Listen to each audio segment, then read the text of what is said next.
नमस्ते दोस्तों, स्वागत है आप सभी का हमारे YouTube चैनल में। आषाढ़ माह के कृष्ण पक्ष में आने वाली एकादशी का नाम योगिनी एकादशी है। योगिनी एकादशी का व्रत रखने से व्यक्ति के समस्त पाप नष्ट हो जाते हैं और जीवन में सुख समृद्धि आती है।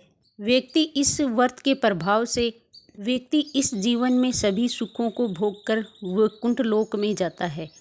मान्यता है कि योगिनी एकादशी व्रत रखने से 88,000 ब्राह्मणों को भोजन कराने के योग्य पुण्य मिलता है। तो चलिए जानते हैं आषाढ़ माह की योगिनी एकादशी कब की है, व्रत किस दिन रखा जाएगा। इस बार भी एकादशी 2 दिन पड़ रही है और हरिवासर का समय कब से कब तक रहेगा, व्रत के पारण के शुभ मुहूर्त कब रहेंगे। इस बार योगिनी एकादशी के दिन भद्रा का वास भी रहने वाला है। भद्रा कब से कब तक रहेगी और भद्रा का वास कहाँ पर रहेगा। भद्रा के समय पूजा या व्रत का पारण कर सकते हैं। यह जानकारी आपको अच्छी लगे तो वीडियो को लाइक, चैनल को सब्सक्राइब जरूर करें। ऐसी ही नई नई जानकारी आपको मिलती रहे।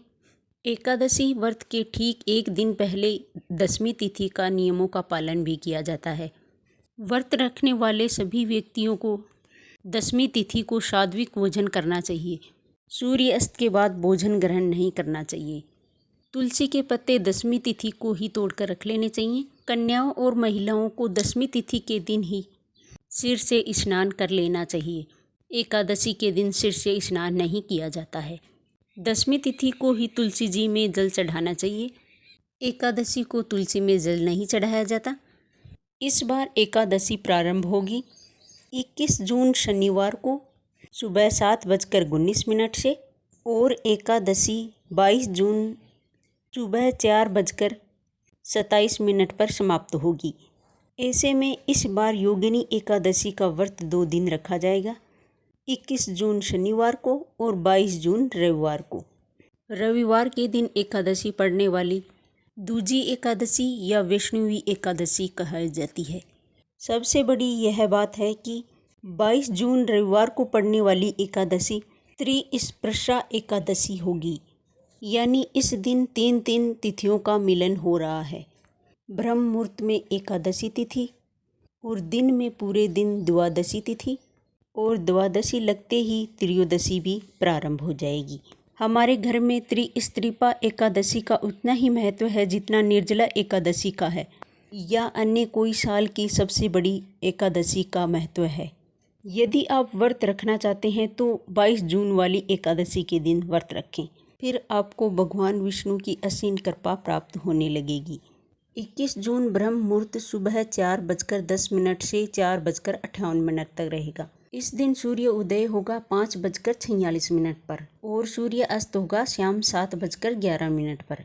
अभिजीत मुहूर्त रहेगा दोपहर 12:01 से लेकर 12:55 तक रहेगा। गोधूली मुहूर्त और शाम की पूजा का समय रहेगा शाम 7:21 से लेकर शाम 7:41 तक रहेगा। इस दिन राहु काल का समय रहेगा 9 बजे से लेकर 10:30 तक।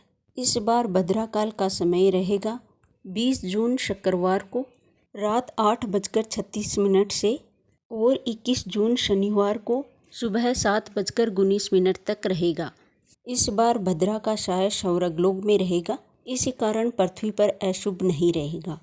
आप पूजा पाठ इस समय में कर सकते हैं। द्वादशी तिथि प्रारंभ होगी 22 जून सुबह 4:28 से और द्वादशी प्रारंभ होते ही और हरिवासर का समय भी शुरू हो जाएगा और द्वादशी तिथि का समापन होगा मध्य रात्रि में 1:21 पर। द्वादशी तिथि हो जाएगी 23 जून सोमवार का दिन रहेगा। और आपको बता दें कि 22 जून को 3 तिथियों का संयोग हो रहा है, तो इसे त्रिस्पर्शा एकादशी भी कहा जाता है। 22 जून रविवार को ब्रह्म मुहूर्त रहेगा सुबह 4:10 से 4:58 तक और सूर्य उदय का समय रहेगा 5:46 का और सूर्य अस्त का समय रहेगा शाम 7:11 का। प्रातःकाल पूजा मुहूर्त सुबह 4:24 से 5:24 तक रहेगा और गोधूली मुहूर्त रहेगा 7:21 से 7:41 तक रहेगा, जिस समय आप शाम की पूजा कर सकते हैं। इस समय आप पूजा कर सकते हैं। राहु काल का समय रहेगा दोपहर 4:30 बजे से लेकर 6 बजे तक रहेगा। हरिवासर का समय समाप्त होगा 22 जून सुबह 10:55 पर और इस दिन 11 बजे से 12 बजे के बीच में भी व्रत नहीं खोला जाएगा। 22 जून रविवार को सुबह व्रत खोलने का कोई मुहूर्त नहीं है। जो लोग 21 जून शनिवार को व्रत रखेंगे उनको व्रत का पालन करना होगा। दोपहर 1:47 से शाम 4:45 तक। जो लोग 22 जून को व्रत रखेंगे उन्हें 23 जून सोमवार को व्रत खोलना होगा। सुबह 5:24 से 8:10 से पहले खोलना होगा। द्वादशी तिथि ब्रह्म मुहूर्त से पहले ही समाप्त हो जाएगी, लेकिन आप त्रयोदशी तिथि के प्रारंभ पहर में ही आप व्रत खोल सकते हैं। सूर्य उदय से पहले ही समाप्त हो रही है तो आप व्रत खोल सकते हैं, इसमें कोई दोष नहीं लगेगा। इसमें हमें तिथि और शुभ मुहूर्त का ध्यान अवश्य रखना होगा।